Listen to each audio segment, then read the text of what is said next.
The Towers of Power, an audio story. When the obsidian towers erupted from the Earth in 2033, humanity gazed up in awe and trepidation at the colossal structures. Smooth and impenetrable from the outside, each tower's only known entrance was through ground floor doorways marked with ancient symbols.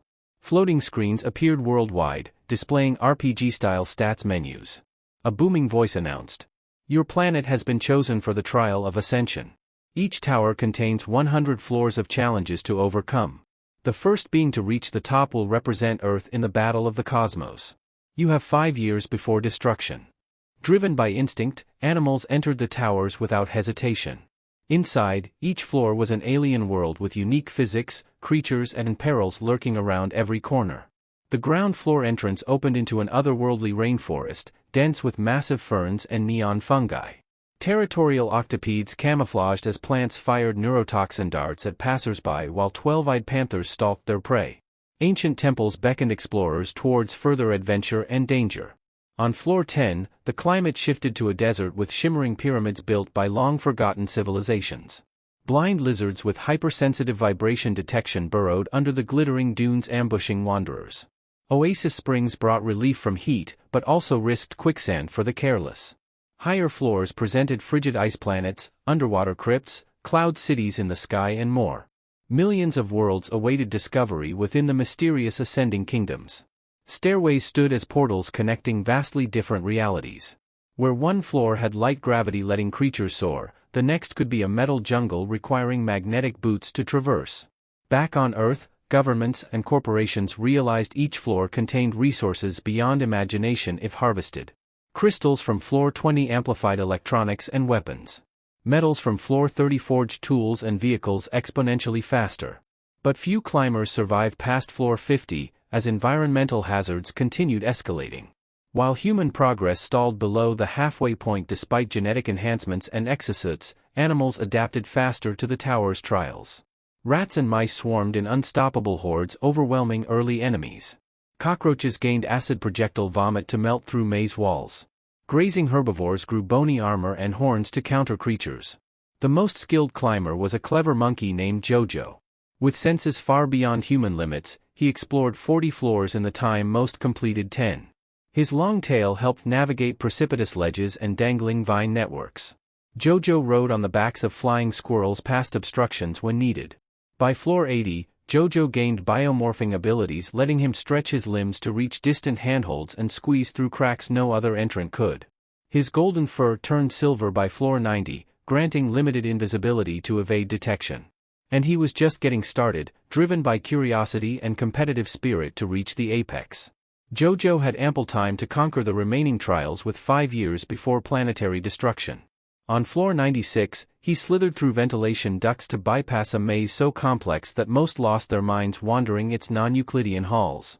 On floor 98, Jojo convinced a giant cyclops he befriended to block off a lava tunnel behind them with boulders. At long last, Jojo's tireless ascent reached the mythical 100th floor. A booming voice spoke. "You have climbed higher than any creature should. Now your planet's fate shall rest upon your small shoulders." Hovering platforms lifted Jojo into low orbit around Earth, delivering him to the stars. As the cosmos beckoned, Jojo beat his chest proudly, ready to battle for his homeworld amongst the heavenly hierarchies.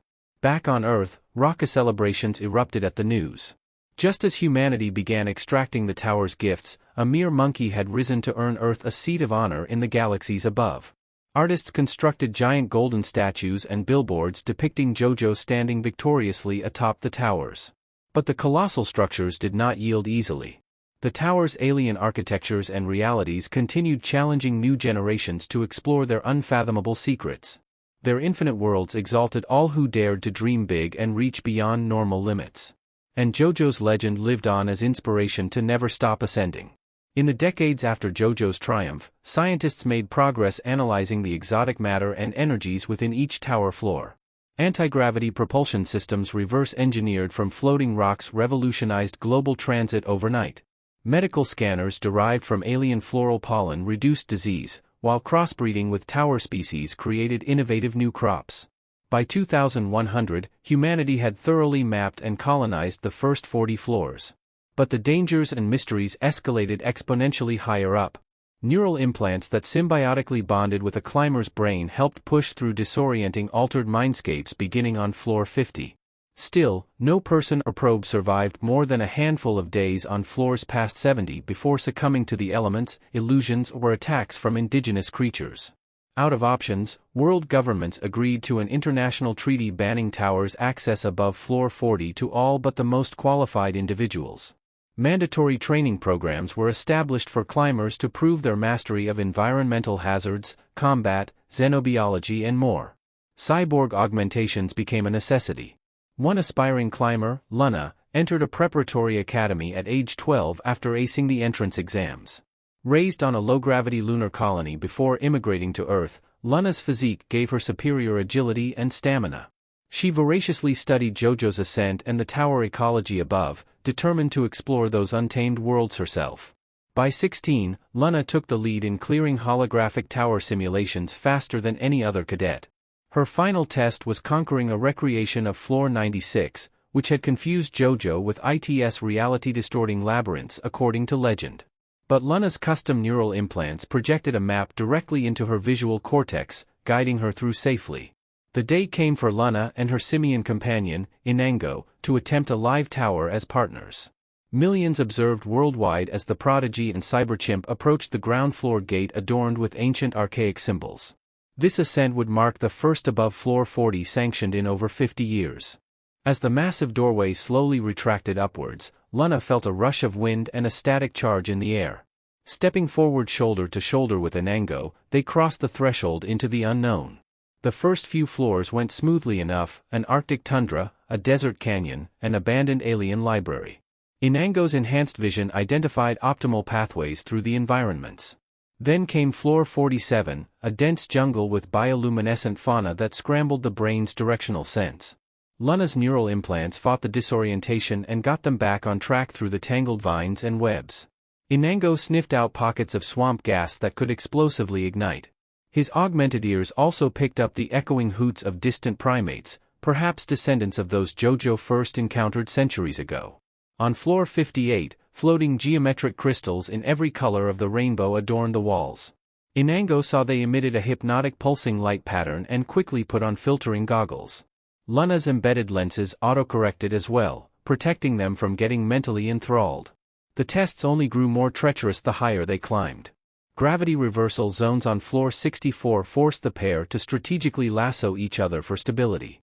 In a volcanic zone, Inango's skin darkened to absorb searing heat that would have incapacitated an unprepared climber. By floor 74, their supplies were dwindling. Luna's muscles ached from exertion compounded by an alien atmosphere gradually sapping stamina. But she refused to surrender after coming so far. Inango nudged her forward with his characteristic playful resilience. The final stretch tested their limits. A maze occupied all of floor 96 with walls that shifted when unobserved. Inango closed his sensitive eyes and let Luna verbally direct them using her maps and motion detectors. Moving as one, they reached the maze exit and moved on to the last floors. Far below on Earth, raucous crowds cheered the pair's progress. Jojo's legacy of ascending into legend looked set to gain 2 new members. But floor 98's guardian beast still lay ahead, a chimera said to spawn unbeatable copies of itself when attacked. Luna and Inango steeled their nerves and lured the chimera into a crystalline mirror room. Its copies rebounded infinitely, leaving the original unable to differentiate its allies. Luna hurled an explosive that blew the mirrored matrix apart. The chimera perished from the cognitive overload, its neural network completely overwhelmed. At long last, their epic journey brought Luna and Inango to the tower's final floor. A familiar rumbling voice spoke. "You have been judged worthy to join the pantheon of the ascended." As celestial platforms lifted the partners heavenward, crowds below cheered the birth of new legends. Jojo's monument gained 2 new statues, commemorating the climbers who rose to uncharted heights and returned to tell the tale. Their voyage of discovery and endurance would inspire generations more to attempt their own epic ascents. The tower's worlds exalted all who dared to dream big. As long as brave souls looked upwards to the unknown, the towers would keep pushing life's limits ever higher. The end. Thank you for listening. If you liked this story, be sure to check out our other videos. Thank you and have a great day.